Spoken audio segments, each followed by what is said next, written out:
mana ya Ustaz? Kayak mana ya Ustaz? Kayak mana ya Ustaz? Assalamualaikum warahmatullahi wabarakatuh.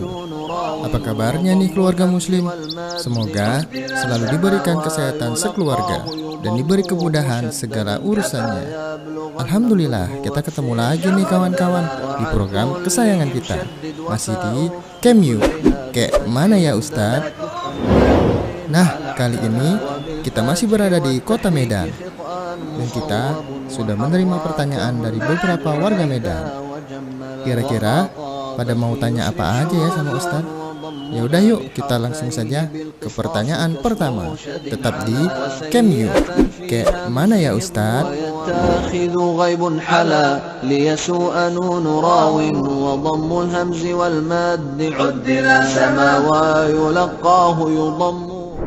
Bismillah, assalamualaikum warahmatullahi wabarakatuh. Innal hamdalillah wassalatu wassalamu ala rasulillah wa ala alihi wa ashabihi wa man walah wa la hawla wa la quwata illa billah amma ba'd. Para pemirsa Rosyad TV di mana saja Anda berada, rahimani wa rahimakumullah. Ada pertanyaan dari saudara kita yang bertanya tentang hukum berhubungan badan atau jima dengan istri yang sudah selesai haidnya namun belum mandi junub. Apakah dibolehkan? Baik para hamba Allah rahimani wa rahimakumullah. Sebelum kita menjawab pertanyaan ini, kita ucapkan syukran jazilan wa jazakallahu khaira wa barakallahu fiqh.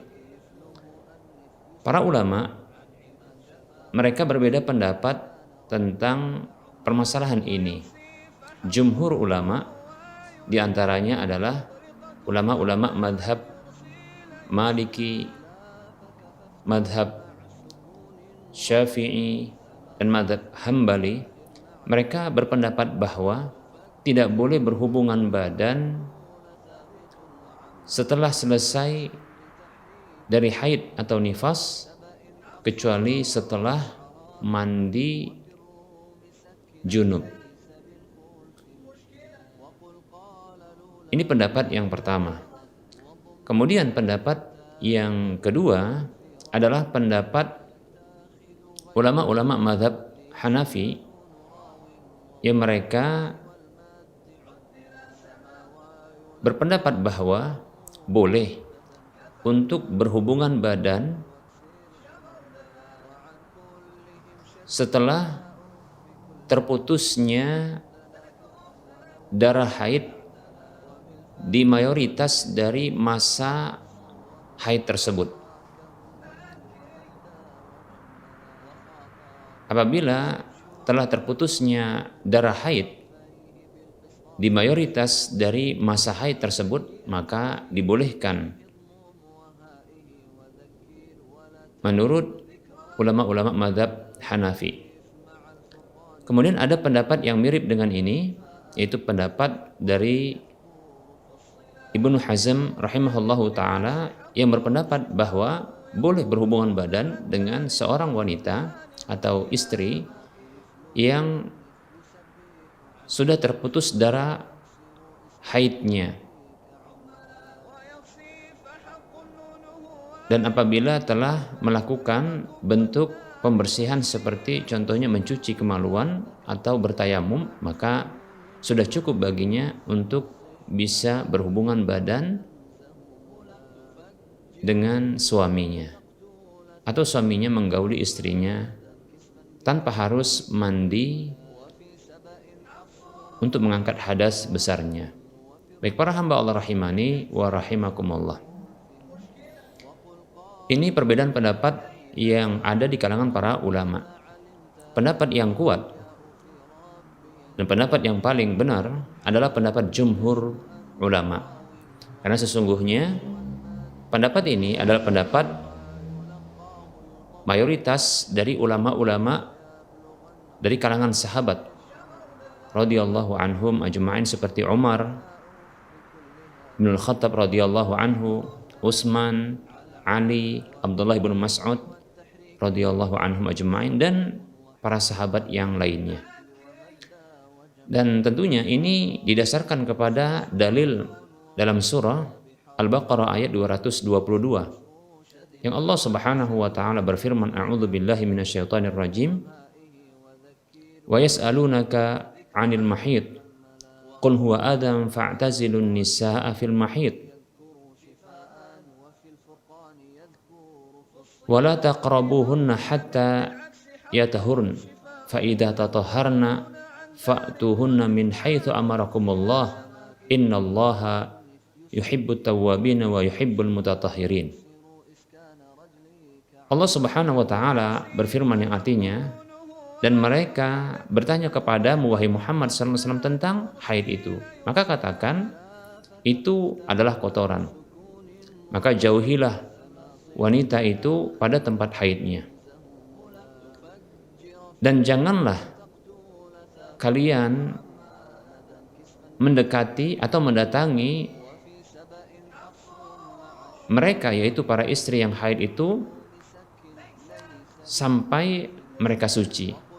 Maka apabila mereka telah bersuci, maka datangilah mereka itu dari arah yang telah Allah Subhanahu wa taala perintahkan. Sesungguhnya Allah Subhanahu wa taala mencintai orang-orang yang bertaubat dan mencintai orang-orang yang bersuci. Baik para hamba Allah rahimani rahimakumullah, dalam ayat ini Allah Subhanahu wa taala menyebutkan wala taqrabu hatta yatahurn fa idza tatahharna fa'tuhunna min haitsu amarakumullah. Allah Subhanahu wa taala menyebutkan yang artinya, dan janganlah kalian mendekati mereka sampai mereka suci. Maka apabila mereka telah bersuci, maka datangilah mereka dari arah yang telah Allah perintahkan. Baik para hamba Allah rahimani rahimakumullah, kebolehan untuk mendatangi istri yang mengalami haid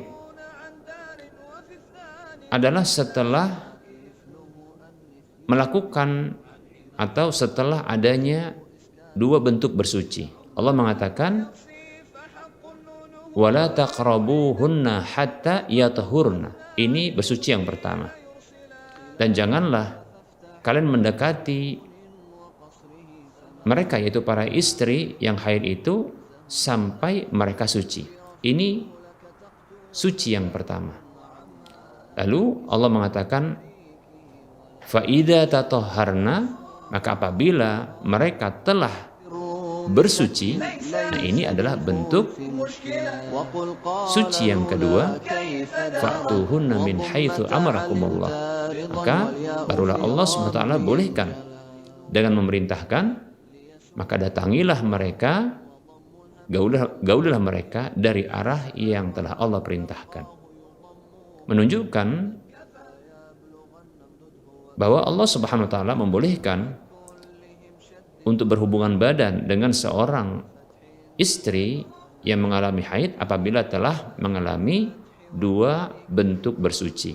Karena Allah Subhanahu wa taala menyebutkan bentuk bersuci yang berbeda dengan ungkapan hatta yathurna, sampai mereka suci. Ini berasal dari fiil tahura, hatta yathurna.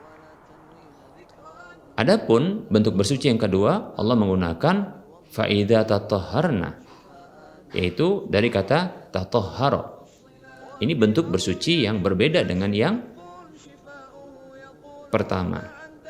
Baik para hamba Allah rahimani rahimakumullah, maka bisa dipahami dari firman Allah ini bahwa kebolehan untuk menggauli atau berhubungan badan, jima dengan seorang istri yang mengalami haid adalah apabila telah mengalami dua bentuk bersuci. Yang pertama adalah hatta yatahurna, sampai mereka suci. Maksudnya adalah ba'da inqita'id dam, yaitu setelah terputusnya darah. Kemudian bentuk bersuci yang kedua adalah fa idza tatahharna, maka apabila mereka telah bersuci. Maksudnya adalah ba'da al-ightisal, yaitu setelah mereka mandi, yaitu dengan mandi yang syar'i mengangkat hadas besarnya. Wallahu ta'ala a'lam. Semoga bermanfaat. Alhamdulillah, sudah jelas ya kawan-kawan jawaban dari Ustadz. Nah, semoga bisa menambah ilmu kita semua dan jangan lupa mengamalkannya. Sekarang kita lanjut ke pertanyaan selanjutnya. Kayak mana ya Ustadz?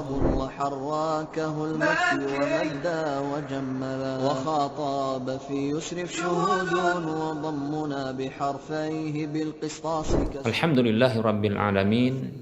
Wabihi nasta'in ala umri dunya waddin. Wa ashhadu an la ilaha illallah rabbul alamin. Wa ashhadu anna Muhammadan abduhu wa rasuluhu asyraful anbiya'i wal mursalin. Wa salawatullahi wa salamuhu alaihi wa ala alihi wa ashabihi ajma'in wa man tabi'ahum bi ihsanin ila yaumiddin, amma ba'd. Para pemirsa Rosyad TV di mana saja Anda berada, rahimani wa rahimakumullah. Ada pertanyaan dari saudara kita yang menanyakan tentang kasus temannya, di mana temannya mendapatkan borongan proyek pemasangan plafon di sebuah gereja.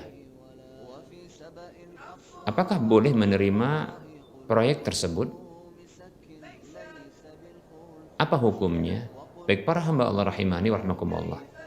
Sebelum kita menjawab pertanyaan ini, kita ucapkan syukran jazilan wa jazakallahu khaira wa barakallahu fiik kepada penanya, dan kita mendoakan kepada kaum muslimin seluruhnya.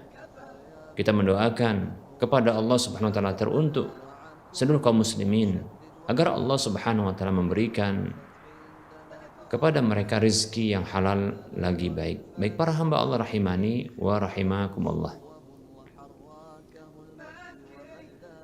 Membangun rumah ibadah orang kafir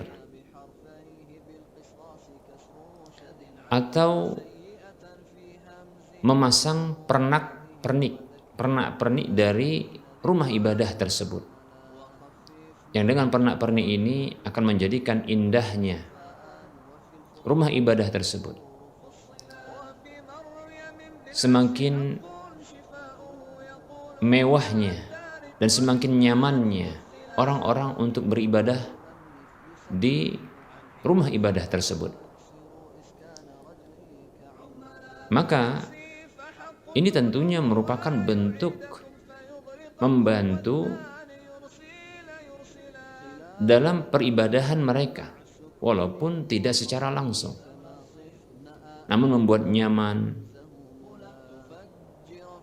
mengadakan fasilitas,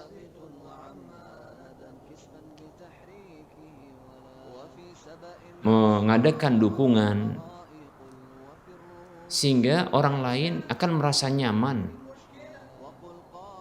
melakukan peribadahan kekufuran dan kesyirikan. Maka ini tentunya tindakan yang terlarang. Baik para hamba Allah rahimani wa rahimakumullah, membangun sebuah tempat untuk perjudian, untuk pelacuran, untuk kegiatan minum-minuman keras atau yang semisalnya dari kemaksiatan-kemaksiatan yang lainnya.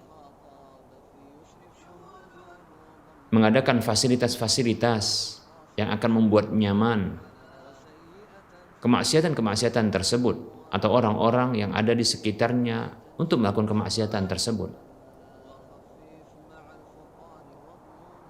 Mempercantik tempat-tempat kemaksiatan, memperindahnya,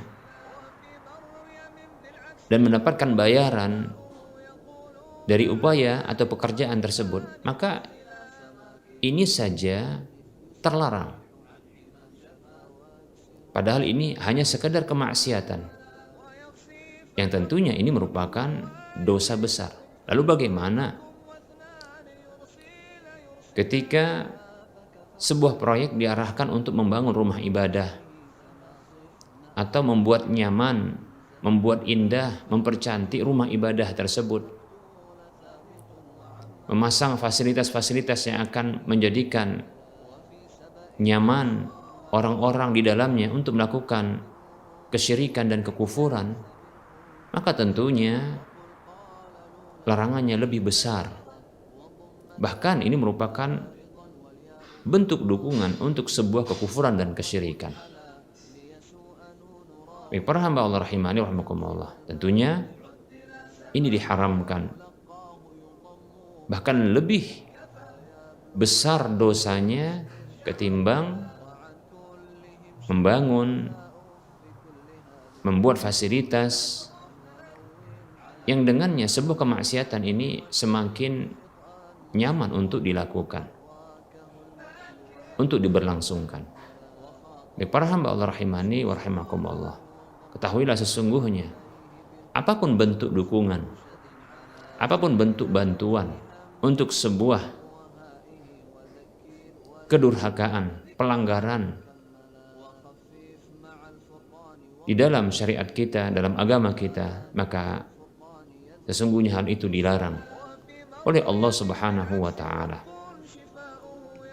Allah Subhanahu wa taala berfirman di dalam surah Al-Maidah ayat 2. A'udzu billahi minasyaitonir rajim. Wa ta'awanu 'alal birri wat taqwa wa la ta'awanu 'alal ismi wal 'udwan. Dan saling tolong menolonglah kalian di atas kebajikan dan ketakwaan, dan janganlah kalian saling tolong menolong di atas dosa dan permusuhan. Membuat pernak-pernik, memasang plafon di sebuah rumah ibadah orang kafir, maka tentunya ini akan memperindah rumah ibadah tersebut dan akan menjadikan rumah ibadah tersebut menjadi nyaman bagi orang-orang yang beribadah kepada Allah di dalamnya. Nah, maka ini merupakan bentuk dukungan terhadap sebuah kekufuran dan kesyirikan. Maka hendaknya seorang muslim menghindari segala bentuk proyek yang dekannya terdukung sebuah kemaksiatan dan kedurhakaan. Bahkan selayaknya bagi seorang mukmin, seorang muslim menjauhi hal-hal yang menjadi dukungan bagi sebuah kekufuran dan kesyirikan. Semoga Allah Subhanahu wa taala memberikan taufik kepada kita untuk bisa menjauhi segala bentuk kemaksiatan dan kedurhakaan serta kekufuran dan kesyirikan. Dan semoga Allah Subhanahu wa taala memberikan rezeki kepada kita dengan rezeki yang halal lagi baik. Amin ya rabbal alamin. Gimana kawan-kawan? Sudah jelas kan jawaban Ustadz tadi? Jangan lupa dicatat dan diamalkan ilmunya. Sekarang kita langsung aja ke pertanyaan selanjutnya. Di kayak mana ya Ustadz?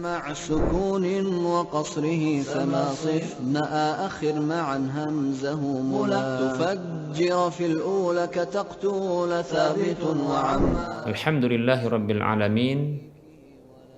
Wassalatu wassalamu ala ashrafil anbiya'i wal mursalin wa ala alihi wa ashabihi ajma'in wa man tabi'ahum bi ihsanin ila yaumiddin, amma ba'd. Para pemirsa Rosyad TV di mana saja Anda berada rahimani wa rahimakumullah. Ada pertanyaan dari saudara kita yang menanyakan tentang hukum cairan mani atau madi yang keluar setelah mandi junub atau mandi janabah. Apakah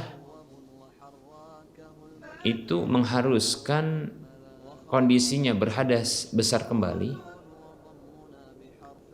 Ataukah itu hanya dihukumi sebagai hadas kecil? Apakah harus mandi kembali ataukah cukup dengan berwudu Setelah itu, baik para hamba Allah rahimani wa rahimakumullah, sebelum kita menjawab pertanyaan ini, kita ucapkan syukran jazilan wa jazakallahu khaira wa barakallahu fiik. Kita doakan kepada Allah Subhanahu wa taala untuk sang penanya agar Allah menambahkan ilmu yang bermanfaat untuknya dan untuk kita semua. Amin ya rabbal alamin. Baik para hamba Allah rahimani wa rahimakumullah. Seseorang yang baru saja mandi besar untuk mengangkat hadas besarnya, yang meratakan air ke seluruh tubuhnya untuk mengangkat hadas besarnya. Lalu ia mendapatkan adanya cairan yang keluar dari kemaluannya, berupa cairan mani atau cairan yang lainnya. Maka para hamba Allah rahimani wa rahimakumullah, di sini butuh rincian. Maka apabila yang keluar adalah cairan mani, dan itu disebabkan karena adanya syahwat yang baru,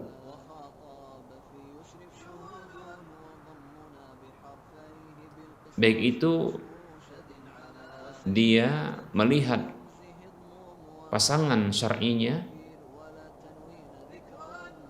atau dia bercumbu setelah mandinya dengan pasangan syar'inya, menciumnya atau bersentuhan dengannya sehingga muncul syahwat barunya, maka bisa diperkirakan bahwa mani yang keluar setelah mandinya tersebut adalah mani baru. Maka wajib baginya untuk mandi kembali untuk mengangkat hadas besarnya, karena mani yang muncul setelah mandinya itu adalah mani dari syahwat yang baru, sehingga kondisinya ketika itu adalah berhadas besar. Maka wajib baginya untuk mengangkat hadas besar tersebut dengan cara mandi yang berikutnya. Baik para hamba Allah rahimani wa rahimakumullah, bila yang keluar tersebut adalah mani, namun setelah mandinya untuk mengangkat hadas besar tersebut, setelah mandi tidak melakukan tindakan-tindakan atau hal-hal yang memunculkan syahwat barunya, maka bisa diprediksi bahwasanya mani tersebut adalah mani yang terdahulu, yang muncul karena syahwat sebelum mandinya. Dan ini adalah sisa dari air mani yang ada keluar dari kemaluannya, sehingga tidak wajib baginya untuk mandi pada kali yang kedua, karena sesungguhnya kondisinya ketika itu tidaklah berhadas besar. Mani yang keluar adalah mani sisa dari mani sebelumnya, yang kondisi hadas besar tersebut sudah diangkat dengan mandi junub ketika itu. Baik para hamba Allah rahimani wa rahimakumullah,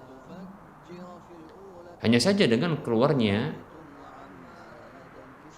mani tersebut, maka itu membatalkan wudunya. Maka ketika itu dia berhadas kecil,